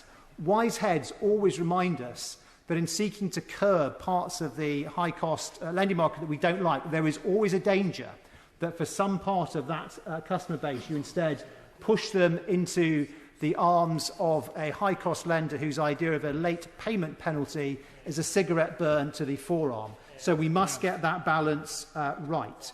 Regulation has been a success, but ultimately what you need is an alternative, because credit does form a part of people's lives, and that's where credit unions and others like community development finance institutions come into play. And although we have seen development in that sector, I would like to see a lot more. And we have a great example in Northern Ireland and indeed in the Republic of Ireland of what a much more developed credit union sector can look like, and I would like to see that in mainland Britain as well. The proposals in this bill continue that development, amending the 1979 Act to allow for hire purchase and conditional sale agreements to be undertaken by credit unions and the marketing of insurance services. I would only encourage the government to go further, because our credit union sector is still small in GB compared to Northern Ireland. There is much more that can be done. There's more that can be done on CDFIs as well, whose growth, frankly, has been disappointing. And I'd also encourage to keep an open mind on the regulatory aspects. And I do welcome these ones, but on things like the 3% per month interest cap, that is very reasonable. But in some parts of financial services, it is difficult to break even on that cap. Ironically, the demise of the home credit business, of the market leader in that sector, makes this actually more urgent for us to make sure there is very good provision from credit unions and other responsible lenders in its wake. The other thing I wanted to comment on briefly, Madam Deputy Speaker, was about the provisions on authorised push payment scams and mandatory reimbursement. This gives me an opportunity to join in with others in the nice things they've been saying about my right honourable friend, the then Economic Secretary of the Treasury, who I had the opportunity to work with when I was Security Minister and in his role, bearing down on this awful growth that we have seen in fraud. By the way, not just in this country. Fraud and economic crime has been growing in countries throughout the world. There's a change in crime and we need to respond accordingly. I welcome this change because it brings consistency and fairness, and it will enhance confidence in people using online financial services. You should never take away all responsibility, of course, from the consumer, but this is a welcome move. There are two things, very briefly, Madam Deputy Speaker, in which I would like the government to look at going further. One is specifically for the Treasury, the second is for the wider government. Firstly, for the Treasury, it's not clear to me why this just applies to the faster payment system. It is true the vast majority of these scams happen through faster payments, but they may not in future. And I think it's right the regulator should have the ability at least to extend that scope. The second, and this is a bigger point, not from my right honourable friend, the Treasury Minister, he'll be pleased to know, but for others in government with him, is that we should extend this principle beyond the banks. It's difficult to get sympathy for banks and bankers, but right now they are bearing the entirety of the burden for this, even though they are just the last link in the chain of the scam. They have responded very well, partly through regulation, through things like strong customer authentication and so on, but also partly off their own bat, going further. Partly that's to do with, I think, their moral commitment to their customer base, but also it is partly to do with the liability that they face through the voluntary contingent, contingent model. One wonders if social media platforms, if telecoms companies and others have had those same incentives, if we might already have a lower level of fraud than we have today. So, save with those two encouragements to my right honourable friend, the Minister, for the government to look at going further, can I welcome strongly this piece of legislation and all that he is trying to do. Yeah, well done. Very good. Kate Osama. Thank you, Madam Deputy Speaker, for calling me to speak in this very important debate. And I associate myself with the remarks of my honourable friends for Hampstead and Kilburn and Felton and Heston. I welcome the government bringing forward measures to protect access to cash and will use my speech to express my constituents' concerns on access to cash. Madam Deputy Speaker, in Edmonton between 2018 and 2021, a third of our free-to-use ATMs disappeared. I received correspondence from my constituents telling me how the closure of banks and the lack of free ATMs is putting a strain on them. Madam Deputy Speaker, the importance of using cash on a regular basis remains for millions of people simply the best way to budget more effectively. Those facing digital exclusion or physical impediments who are disproportionately elderly will continue using cash. And I am not alone when I say this. The Financial Lives 2020 survey found that around 2.4 million people aged 65 years and over in the UK relied on cash to a great extent in their day-to-day life, representing around 1 in 5, which is 21% of all older people. Also, small to medium-sized businesses like hairdressers, barbers, nail shops survive off regular, frequent, small cash transactions. When I think about the small businesses in Edmonton, like my hairdressers, Debbie's, who did my hair for me, thank you, or the nail salon, these businesses only take cash from customers. Small to medium-sized businesses simply cannot afford to run a card machine. Common charges include transaction fees between 1% to 3% per sale, authorisation fees costing between 1p to 3p per sale, merchant service fees between 0.25% up to 0.35%. Madam Deputy Speaker, Edmonton is one of the most cash-deprived areas in the country. I do welcome the measures to empower the FCA to ensure designated bodies must continue to provide reasonable access to cash, as are powers to potentially stop the closure of certain cash access points if there is no alternative nearby. But to truly address this looming issue, we must acknowledge that attachment to cash has been much stronger within more deprived communities. Along with age, this is the greatest factor in continued use. Admittedly, rates of withdrawing cash have fallen off a cliff in wealthier constituencies, but during the COVID crisis, cash withdrawals only fell by a quarter in less affluent areas. This figure would only increase if the removed free ATMs were all replaced, but not with pay-to-use machines. With a regular fee of £1.75 just to withdraw cash from a pay-to-use machine, it is a luxury many cannot afford. Yet this bill before us makes no clear commitment to protect free-to-use over pay-to-use machines. The latter, understandably, have much lower use rates, and I do hope the newly appointed Chancellor will instruct the Treasury to see the difference and make it clear, and make sure the cash access policy, make sure that all of that is in there. Excuse me, Madam Deputy Speaker. We are also still waiting for the government to define the meaning of access to cash. Without a clear maximum geographic distance between cash machines, we risk sleepwalking into a situation where cash deserts are commonplace. Also missing from this bill is a provision to ensure sustainable funding for free-to-use machines, which has seen serious strain recently. Providers must be compensated for providing this vital public service. Currently, we risk reaching a threshold whereby huge numbers of more free ATMs become uneconomical and forced to close.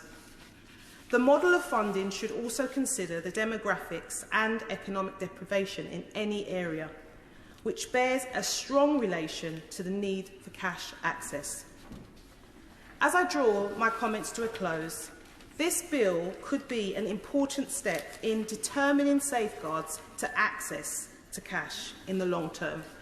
Sadly, what we see is a narrow set of proposals with a lot of details still unconfirmed. In the meantime, there should be a pause on removing more free-to-use ATMs. Otherwise, more of my constituents will further be excluded. Thank you, Madam Deputy Speaker. John Glenn. Thank you, Madam Deputy Speaker. And can I say what a great pleasure it is to speak in this debate. And it will be of little surprise to the House that I support many of the measures in the bill. I think 20 separate measures over 335 pages. And I would like to make a few comments on the process that led to this legislation, make some observations on the policy content, and then, if I may, make a few suggestions about some areas where the government might consider going further. But it has been the greatest privilege of my political career to be Economic Secretary for 4.5 years. And when I started in the role in January 2018, there was a considerable ambiguity over the direction of government policy. Perhaps that feels a little bit heretical to say that, but there was great uncertainty about how financial services was going to land after the Brexit decision. There was no consensus. There were significant predictions of the demise of the City of London.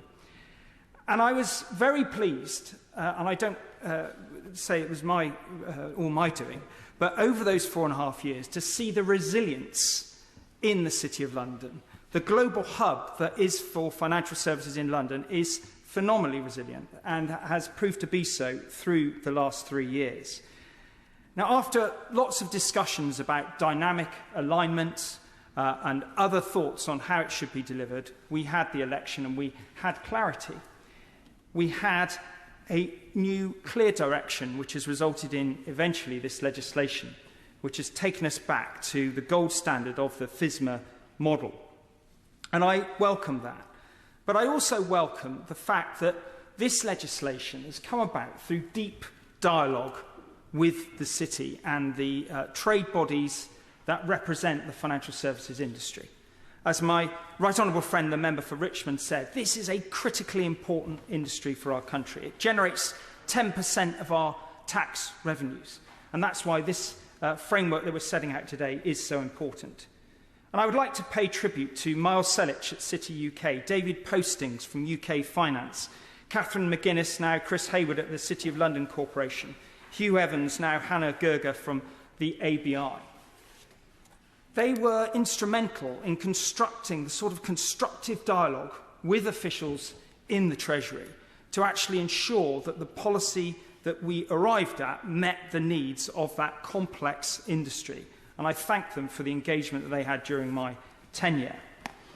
Now, with the risk of being accused of Stockholm Syndrome, I also want to pay tribute to the officials in the Treasury. Over the summer, there's been lots said about the Treasury orthodoxy, and there's been a lot said about regulators. And I want to put on record that my experience of working in the Treasury over the last 4.5 years is that the Treasury officials worked under the direction of politicians, as you would expect, but also were extremely eager to find creative solutions at a time when there was no template, there was no rule book, and there was no way forward that was preordained. And I'd also like to pay tribute to the work of Sam Woods at the Prudential Regulatory Authority. The PRA provides a distinct but different role to what we have and what we perform in this place. But the professionalism that they show in dealing with some complex regulatory matters is something that we should be very grateful for in this country. And I also want to talk to the Financial Conduct Authority, because this legislation gives the FCA and the PRA a significant degree of responsibility to, as we put aside retained EU law that we spent so much time in committee sorting out, we now rely on them under the growth and competitiveness objective to come forward with new rules. We are not seeking to deviate from norms in other jurisdictions. What we're trying to do is right-size those rules for the UK. Now, I also want to recognise that the work that's been done with the implementation of the future regulatory framework hasn't just come about on a whim. It's taken a lot of work over a couple of years with a lot of consultation. And also I want to say that the EU legacy is not all bad. We in the UK played a significant role in shaping that legislation. And in my interactions with my counterparts when I was a minister, they were very complimentary about the role that we played. But that doesn't mean to say that we shouldn't now be courageous in taking opportunities, as my honourable friend, the member for Richmond, set out. The wholesale market review is a phenomenal opportunity to make changes to MiFID, and this is one of 30 reviews that we've undertaken in the Treasury over the last year to ensure that we get it right. Also, what we're doing with clearing, the middleman in trading, is also critically important because the CCPs in London are instrumental across the globe, and they will continue to be so. They are efficient, they are world-class. No matter what the EU may wish to do to compete with our clearing environment, we can be clear that this legislation ensures that those standards are very high. We've also needed to embrace innovation, and the sandbox that this legislation enables is also a very important function for the FCA to embrace innovation. And as we look to the future, it will be important that as we think about our relationships with other countries that have significant financial services industries, that we need to customise those relationships. We need to optimise them, and I'm therefore pleased that the MRA enablement in this legislation is present. I do welcome the call-in power, but I do say that it must be set out very clear principles of how it should be applied. This isn't about a random political intervention. And I also endorse the call to deal with PRIPS, get rid of kids and do something that is appropriate in the UK. But I welcome this legislation. I pay tribute to my successor and I wish him as long a tenure as I had. Thank you. Ronnie Khan. Thank you very much, Madam Deputy Speaker. I won't consume all 7 minutes. I shall try and give some time back to the House, let others speak. And also I'm feeling absolutely lousy and standing up for more than 3 minutes. Maybe will prove to be a bit of a challenge. The majority of people are using less cash. The technology that is available and which we are encouraged to use has seen cash acceptance and access to cash decline. For many people, including myself, using a card or phone to pay for goods and services has become the norm. It's quick, it's convenient, it's practical, but it's not for everyone. As the cost of living has gone up, there is evidence that more people are turning to cash to budget. The Post Office recorded record withdrawals in July 2022, and a survey commissioned by Link has indicated that 10% of people are planning to use cash more to help the budget. And we're not talking small numbers here. Over 5 million people in the UK are already relying on cash. And quite disturbingly, in a survey run by Cardtronics, a survey of 500,000 people, 55% felt pushed towards cashlessness against their will. We need a sensible strategy that does not discriminate against cash users, who tend to be the elderly and the most impoverished in our society. The government must provide clarity about the content of its access to cash policy statement. There is no reference to ensuring free access to cash, and that is an absolute must. There are no baseline geographic distances which will apply to withdrawal and depositing facilities. When communities apply for such services, there is no feedback to explain why an application was unsuccessful. This process should be transparent and clear. So I urge the UK Government to make the consumer's interests their priority and produce a bill that safeguards existing cash users and ensures that firms have complied with their own regulating obligations. Honestly, how hard can that be? Stephen Hammond. Thank you, Madam Speaker. I wasn't expecting to be called quite so early in this debate, looking at the panoply of talent on the benches here and opposite. I will, in the interest of brevity, concentrate on three aspects of this bill very briefly, if I may. I want to, first of all, guide the House to my entry in the Register of Members' Interests. But I think this bill is one of the most significant bills that this House is likely to look at in this session of Parliament. For the realignment of the regulatory architecture offers a unique opportunity, as has been said by the Minister a moment ago, to become more nimble, more agile, I hope more accountable and more pragmatic in our approach to regulation. The most important parts of this bill, I think, are taking forward for a number of us the future regulatory framework.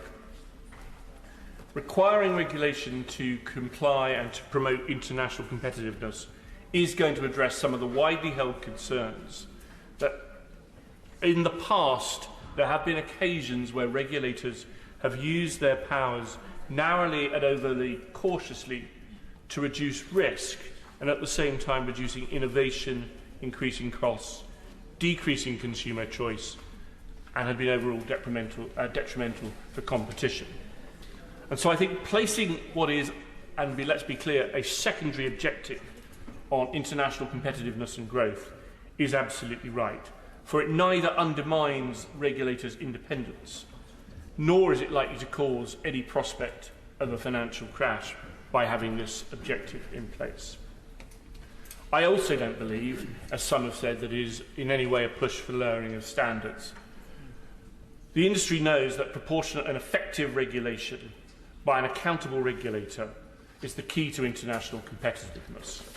And I was interested in the beginning when the Minister opened saying that he thought that we should look again at the accountability structures of regulators in this House. For it is not only here in this objective, but I welcome also the cost-benefit analysis panel, which I think again plays into the objective of ensuring a nimble, agile regime which protects consumers but takes up the opportunities post-Brexit. However, with both the secondary objective and the cost-benefit analysis panel, there has to be some concern that regulators must be accountable, and accountable both to this House and also to the government, and in particular into this House. And I welcome already the setting out already in practice some of the key performance indicators for the regulator, and I recognise and welcome the subcommittee of the Treasury Select Committee. However, I would urge the Minister to think in committee, and I hope we will be able to discuss in committee, the question mark as to whether there are needs for amendments to include an obligation on the regulators to state how any new regulation will meet and further the objective of international competitiveness. And I hope also that he will consider an annual report, at least on the delivery of those objectives, which should include some measurement against specified KPIs. For there should be no suggestion, I think, that the regulator is allowed to mark their own homework. And in regard to the cost-benefit panel, I'm sure the Minister will be able to clarify later, but that panel membership needs to be either have external members, and that must be explicit, or indeed that they must be clear that it's taken external advice, and it ought to be clear also exactly what the criteria is being used to measure cost-benefit analysis. And I think that those measures would help considerably in terms of the accountability. I don't believe that scrutiny and accountability in any way affects the independence of either the PRA and the FCA. And as my honourable friend for Salisbury, who I have been the pleasure to question in this House a number of times, he knows that I actually want to see this industry thrive, because this is an industry that is key to the United Kingdom and the whole of the United Kingdom, because 2/3 of the jobs in this industry are outside London. But I think he would accept as well that therefore scrutiny and accountability does not threaten the independence. But it is important, if we are to have a regime that is continually to be internationally renowned. And I've been fortunate enough to be a member of the Treasury Select Committee in the past, and I hear entirely what my right honourable friend has said.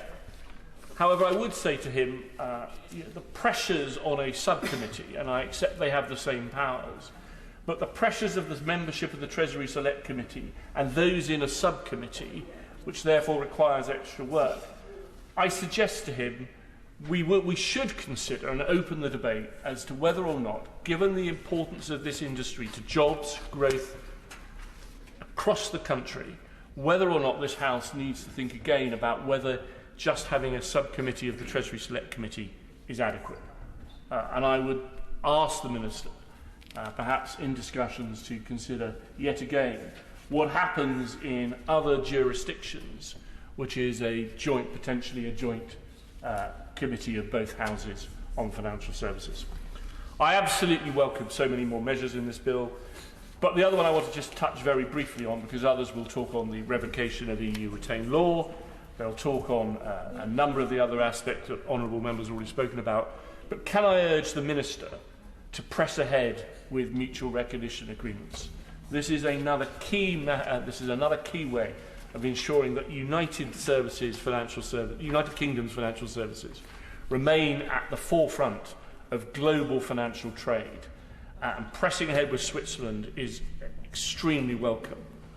But I asked him and urge him to make sure that the powers that now this bill allows to be implemented and the regulators to give effect to, that we make sure continue to press ahead. Madam Deputy Speaker, with those words, can I warmly welcome this bill, and I look forward to supporting it. John MacDonald. Thank you, Madam Deputy Speaker. I'm hoping there'll be plenty of time to discuss the detail of the bill, both in committee and at report stage, but I want to make some general comments about my worries about where this bill is situated. When J.K. Galbraith wrote about the 1929 crash, his advice for the future was you can set up all the institutions you need to try and prevent this ever happening again, but the greatest protection will come from memory. So I just want to go back in time and really come back to some of the lessons maybe we should have learnt, maybe didn't. I was writing about the Big Bang in the 1980s, and I can remember then the concerns that we were expressing about a similar wave of enthusiasm that we've seen today for deregulation, and what that resulted in. It resulted in the development of effectively a casino economy. The City of London and the finance sector are the most successful lobbyists in the history of politics in this country. They're incredibly powerful. And it results sometimes in corporate capture, not just of governments, but even of oppositions at time. And it was during that period that the enthusiasm for deregulation resulted in the casino that eventually resulted in a series of crashes. It just wasn't 2000, 2007, 2008, it was other crises that we endured. But I was in this House in 2007, 2008, and I was the first member to raise the issue of Northern Rock. And I remember afterwards in the debate what came from the Treasury itself, which was the concern, and I'll quote, about the excessive concern for competitiveness that brought about elements of that crash. So I am worried again that we're reinserting into legislation this emphasis on competitiveness that could override so many other issues and concerns. And here we go again, we're introducing legislation and placing a reliance on the structures we established after the 2007-8 crash, particularly the FCA. I believe the FCA has been a catastrophic failure. My constituents have gone through London and Capital, Woodford, Blackmore bonds. We saw their failure really to address HBOS and RBS properly, and Lloyd's, and the Lloyd's report was still waiting for their independent review, supposedly, that was established in 2017, and yet the FCA has moved not 1 inch to take further enforcement actions. And if I can just finish this point, if I could, and can I say, I was concerned, I made it clear on the floor of this House, that the Chief Executive of the FCA at the time was accused of being, rightfully, I believe, asleep at the wheel. And before we even had the report on London Capital, Woodford, etc., we then appointed him as Governor of the Bank of England. I thank the Right Honourable Gentleman for giving way, and he's making an important and interesting speech. I wonder if he would, on that point of the FCA, explain to the House, does he support changing the regulatory structure and having one super regulator or something of that description? Yes, the Honourable Gentleman knows where my mind is going. We instituted a regulatory review a couple of years ago. Lord Prem Seeker is now Prem Seeker, Professor of Accountancy, and a team of corporate specialists and finance specialists came in, introduced I thought it was an excellent report. Prem Seeker is now in the Lords. I warn you, he'll shred this legislation when it goes up there, because what he outlined was 40 bodies regulating our finance sector in some way at the moment, and the need for consolidation and to learn the lessons of the experiences of some of these bodies so far. And I still think that's a job to be done. And I was hoping that the bringing forward of this legislation would coincide with the government's clear recommendations on where we go with regard to that structure, and in particular the role of the FCA. The other issue that I'm concerned about, and I put it on the table now really, is that we're having the debate about this legislation, but we're not containing in this debate about this legislation the potential of future threats. I'm really anxious that in this legislation we're not addressing shadow banking, where we've seen already elements of individual firm collapses, particularly around equity firms, that could create a domino effect and then produce a significant collapse. I'm also, yes, I am concerned. It was raised, and I think it was derided a bit earlier in some in the House. I am anxious about the move away from MiFID II. And we've seen the evidence recently with regard to speculation on both energy and food prices. Of course, the cost of living crisis has been caused by a combination of the breakdown of supply chains of COVID and also the war in Ukraine. But there is significant evidence now that these increases in energy costs and food costs have been exacerbated by speculation in the markets. Speculation where the paper markets are distinct from the actual commodity, the reality of commodity supply. And that isn't just me expressing that, that's been expressed elsewhere, particularly within the States, but also by a number of global institutions now. So I believe that I regret that we haven't addressed that issue in this legislation. We do need, I believe, to hold to the MiFID II, particularly the constraints with regard to asset holding, with regard to food commodities, because I'm anxious about price speculation forcing prices up.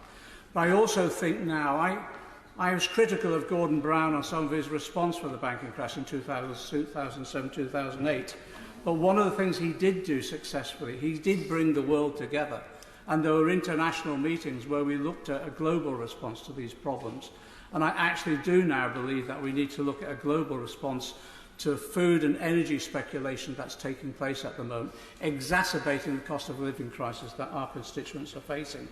And in that way, I believe the government's approach is lacking. And I'm hoping as we move forward, and we'll have the discussion tomorrow about the government's response to the energy prices increase and the cost of living crisis, I'm hoping from that we will recognise there's an international role to be played here by this government in bringing people together in the same way that Gordon Brown did.